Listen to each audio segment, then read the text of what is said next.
Friends, இன்றைக்கி இந்த வீடியோவில் கோவக்காய் தீயல் எப்படி பண்ணலாங்கிறத பார்க்கலாம். கோவக்காயை நீளமாக கட் பண்ணி தண்ணியில் போட்டிருக்கேன். 2 கட் பண்ண சின்ன வெங்காயம் 1.5 கைப்பிடி அளவு, 2 தக்காளியும் கட் பண்ணி வச்சுருக்கேன், 2 பச்சை மிளகாய் எடுத்துருக்கேன். அடுப்பில் பாத்திரம் வச்சு 5 ஸ்பூன் எண்ணெய் விட்டு கோவக்காய் நல்லா வதக்கி எடுத்துடலாம். வதக்கின கோவக்காய் ஒரு பிளேட்டுக்கு மாற்றிருக்கேன். அதே பாத்திரத்தில் எண்ணெய் இருக்குது, அதில் கடுகு, வெந்தயம், கறிவேப்பிலை போட்டு தாளிச்சிட்டு பச்சை மிளகாய், சின்ன வெங்காயம் போட்டு வதக்கின பிறகு தக்காளியும் போட்டு வதக்கி விட்டுட்டேன். இனி மசாலா பொடி சேர்த்துடலாம். 3 ஸ்பூன் மல்லிப்பொடி, தேவையான அளவு வத்தல் மிளகாய் பொடி, 1/2 ஸ்பூன் மஞ்சள் பொடியும் சேர்த்து நல்லா வதக்கி விட்டுடலாம். மசாலாவோட பச்சை வாசனை போன பிறகு தேவையான அளவு புளியும் உப்பும் சேர்த்துருக்கேன். கூடவே 1 கப்பு கூட தண்ணி விட்டு நல்லா கொதிக்க விட்டுடலாம்.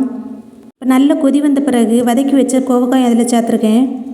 கடைசியாக 2 ஸ்பூன் தேங்காய் துருவல் நைஸாக அரைச்சி இதுக்கு கூட சேர்த்துருக்கேன். கொஞ்சமாக தண்ணியும் விட்டுருக்கேன்.